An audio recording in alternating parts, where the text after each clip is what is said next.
तक आपने देखा ऐश जो है पहुंचता है सेरुलियन सिटी में और वहाँ हो रहा था मेला। ऐश जाता है मेले पे मिस्टी को तलाश करने, लेकिन मिस्टी वहाँ पे नहीं मिलती। तब ऐश को पता चलता है कि मिस्टी को जो है जंगल की तरफ जाते हुए देखा गया है। फिर ऐश, मे और डॉन तीनों जो है जंगल की तरफ जाते हैं और वहाँ पे मिस्टी को बचाते हैं एक काले साए से।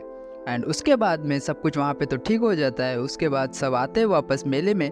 एंड अब जो है कहानी को हम बढ़ाएंगे उसके आगे। तो गाइज अगले दिन ऐश जाता है मिस्टी के पास में और मिस्टी से पूछता है, मिस्टी तुमने मुझे यहाँ पे क्यों बुलाया है। और मे और डॉन भी मिस्टी से ही सवाल करते हैं कि मिस्टी तुमने हम लोगों को भी क्यों बुलाया है। और उसी के साथ लैंस और अल्लान भी वहाँ पहुँचते हैं और वो भी यही पूछते हैं कि मिस्टी तुमने आखिर हमें क्यों बुलाया है। उसके बाद मिस्टी कहती है कि दोस्तों मैंने तुम सबको यहाँ पे होने वाले महामुकाबला में पार्टिसिपेट करने के लिए बुलाया है, जो कि हमारे शहर में हर साल होता है। ऐश और बाकी उसके सारे दोस्त ये सुनकर चौंक जाते हैं और पूछते हैं कौन सा मुकाबला। तो मिस्टी कहती है सेरुलियन सिटी में हर साल एक महामुकाबला होता है जहाँ दुनिया भर के पोकेमॉन ट्रेनर्स आते हैं और यहाँ पे अपना हुनर दिखाते हैं और बैटल करते हैं और सबसे आखिर में वो मेन से बैटल करते हैं और सेरुलियन सिटी का जिम बैज लेते हैं, यानी कि जो कि सेरुलियन सिटी का सबसे बड़ा ऑनर होता है उनके लिए। तो मैं चाहती हूँ कि तुम लोग भी जो है इस वाले मुकाबले में पार्टिसिपेट करो, इसीलिए मैंने तुम सबको यहाँ पे बुलाया है। मैंने और भी सारे दोस्तों को बुलाया है, सब आने वाले हैं, जैसे कि ब्रॉक, लियोन और उसी के साथ में सरीना भी आने वाली है। ऐश सरीना का नाम सुन के चौंक जाते, कहते अच्छा सरीना भी आने वाली है। तब मिस्टी कहती है हाँ ऐश, सरीना भी इस मुकाबले में हिस्सा लेने के लिए आने वाली है और हमारे सारे पुराने दोस्त इस मेले में आने वाले हैं, तो तुम सबसे मिल सकोगे, बस थोड़ा सा वेट कर लो। एंड उसके बाद में सब जो है कहते हैं कि वाह मिस्टी तुमने तो क्या ही प्लान बनाया है और हम सब दोस्त फिर से एक साथ एक महा मुकाबला करेंगे। और सब तैयार हो जाते हैं और सब एक दूसरे से कहते हैं कि ठीक है चलो सब अपने अपने ट्रेनिंग में लग जाओ, क्योंकि ये कोई छोटा मोटा मुकाबला नहीं होने वाला है, यहाँ पे चैंपियन वर्सेस चैंपियन बैटल होने वाले हैं। फिर सब वहाँ से निकलते हैं और अपने अपने प्रैक्टिस में लग जाते हैं। फिर धीरे धीरे करके ऐश के सारे दोस्त और राइवल सेरुलियन सिटी में पहुँचने लगते हैं। अब बस रात होने की देर थी, फिर महामुकाबला शुरू हो जाएगा। फिर ऐश अपने ट्रेनिंग में लगा था, वहाँ सरीना आती है ऐश से मिलने। ऐश सरीना को देखता है और सरीना से कहता है सरीना तुम आ गई, कैसी हो तुम, आने में कोई तकलीफ तो नहीं हुई। सरीना कहती है ऐश मैं ठीक हूँ और मुझे यहाँ पहुँचने में कोई तकलीफ नहीं हुई, तुम बताओ ऐश कैसे हो और यहाँ कब पहुँचे। ऐश कहता है मैं भी ठीक हूँ, मैं 2 दिन पहले ही यहाँ पहुँच गया। सरीना फिर वहाँ ब्रॉक आता है और कहता है हे ऐश सरीना तुम लोग यहाँ हो।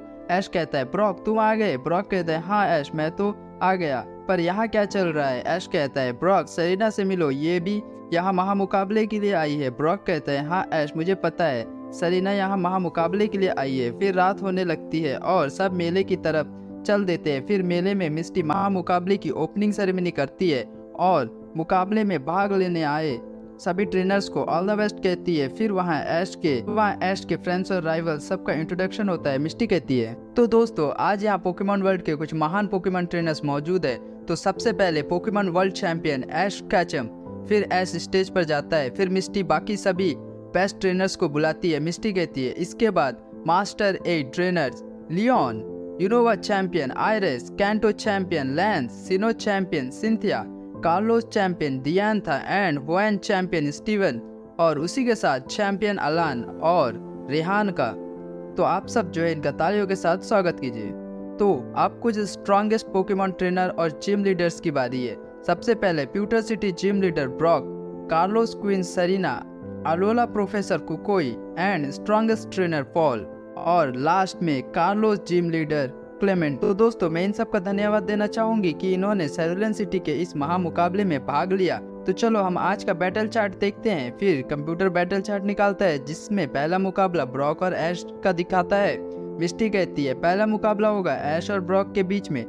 तो इस मुकाबले का पहला बैटल ऐश और ब्रॉक के बीच में शुरू होता है। ब्रॉक अपने एग्रोन को भेजता है।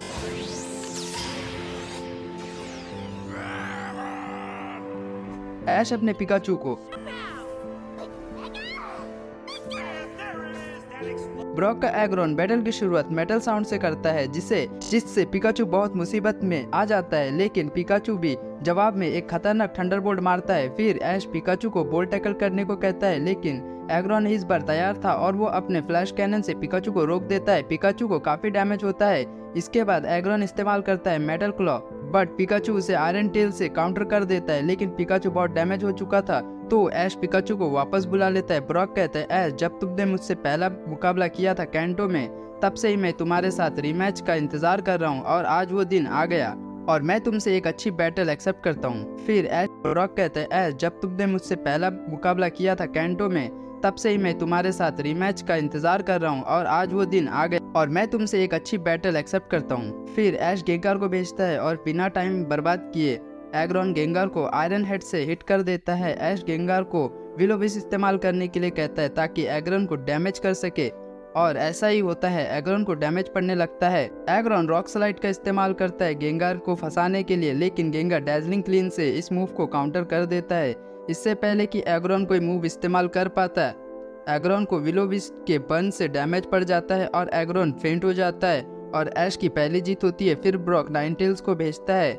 गेंगार डैजलिंग क्लीन का इस्तेमाल करता है, लेकिन नाइनटेल्स एक टाइम पे मल्टीपल एनर्जी बॉल का इस्तेमाल कर देती है, जिससे एक काफ़ी बड़ा एक्सप्लोजन होता है और नाइनटेल्स का मूव काफ़ी खतरनाक था और गेंगार फेंट हो जाता है। ऐश अपने चारिज़ार्ड को भेजता है और चारिज़ार्ड मैच शुरू होते ही नाइनटेल को एक स्लैश अटैक से हिट करता है और फिर फ्लेम थ्रोअर का भी इस्तेमाल करता है, जिससे नाइनटेल डॉज कर लेती है। उसके बाद चारिज़ार्ड ड्रैगन टेल का इस्तेमाल करता है, लेकिन नाइनटेल डबल टीम का इस्तेमाल करती है और अब चारिज़ार्ड कंफ्यूज हो चुका था।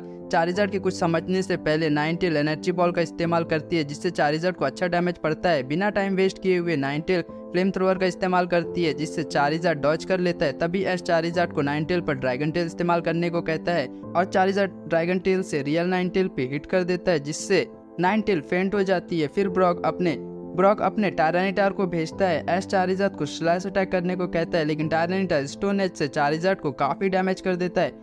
फिर ऐश चारिज़ार्ड को वापस बुला लेता है और पिकाचू को वापस भेजता है। टायरानिटार मुकाबले की शुरुआत डार्क पल्स से करता है, जिससे पिकाचू डॉज कर लेता है। फिर पिकाचू टायरानिटार के पीछे से एक जबरदस्त थंडरबोल्ट मारता है। साथ ही साथ पिकाचू इलेक्ट्रो बॉल का यूज करता है, जिससे टायरानिटार स्टोन एज से रोक देता है। फिर पिकाचू पे रॉक से अटैक कर देता है। पिकाचू आयरन टेल से सबको काउंटर कर देता है और एक और आयरन टेल से टायरानिटार पे हिट कर देता है, लेकिन टायरानिटार बाइट से पिकाचू को पीछे फेंक देता है। पिकाचू उसके बाद इलेक्ट्रोवेव का यूज करता है, जो इतना ज्यादा स्ट्रॉन्ग था कि टायरानिटार फेंट हो जाता है। फिर ब्रॉक अपने आखिरी पोकेमॉन स्टीलिक्स को भेजता है और ऐश अपने चारिज़ार्ड फ्लेम थ्रोवर से शुरुआत करता है, जिससे स्टीलिंग्स को अच्छा डैमेज पड़ता है। इसके बाद चारिज़ार्ड स्लैश अटैक करने के लिए आगे बढ़ता है और स्टीलिंग एक जबरदस्त स्टोन एज का इस्तेमाल करता है। जब तक चारिज़ार्ड स्टोन एज के डैमेज से निकल पाता, उससे पहले स्टीलिंग एक जबरदस्त आयरन टेल से हिट मार देता है, जिससे चारिज़ार्ड फेंट हो जाता है। फिर ऐश अपने इन्फिनिप को निकालता है। इन्फिनिप भी अपनी शुरुआत फ्लेम थ्रोवर से करता है,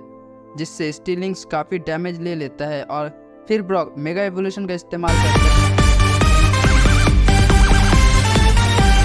इन्फिनिट फ्लेम थ्रोवर यूज करती है, लेकिन स्टीलिंग उसे काउंटर कर देता है। फिर इन्फिनिट फ्लेम व्हील से एक और हिट मारता है, जो स्टीलिंग्स पे डायरेक्ट हिट होता है। स्टीलिंग इन्फिनिट पे एक आयरन टेल स्टीलिक्स इन्फिनिप को एक आयरन टेल से नीचे फेंक देता है। फिर ऐश इन्फिनिप को डिक अटैक इस्तेमाल करने को कहता है। फिर स्टीलिक्स जमीन पे एक जबरदस्त आयरन टेल का इस्तेमाल करता है, जिससे इन्फिनिप बाहर आ जाता है और काफी डैमेज ले लेता है। और अब सबको लगा कि इन्फिनिप हार चुका है, लेकिन तभी इन्फिनिप अपनी ब्लेज एबिलिटी एक्टिव करता है और एक ओवर पावर फ्लेम थ्रोवर का इस्तेमाल करता है, जो स्टीलिंग्स के आर पार निकल जाती है। पर मेगा स्टीलिंग की डिफेंस भी काफी ताकतवर थी। फिर स्टीलिक्स सैंडस्टॉर्म मूव का इस्तेमाल कर देता है, पर इन्फिनिप आसानी से काउंटर कर लेता है।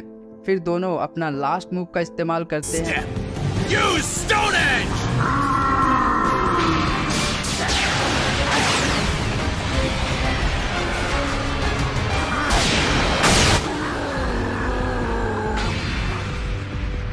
और आखिरी में स्टीलिंग फेंट हो जाता है और ऐश जीत जाता है।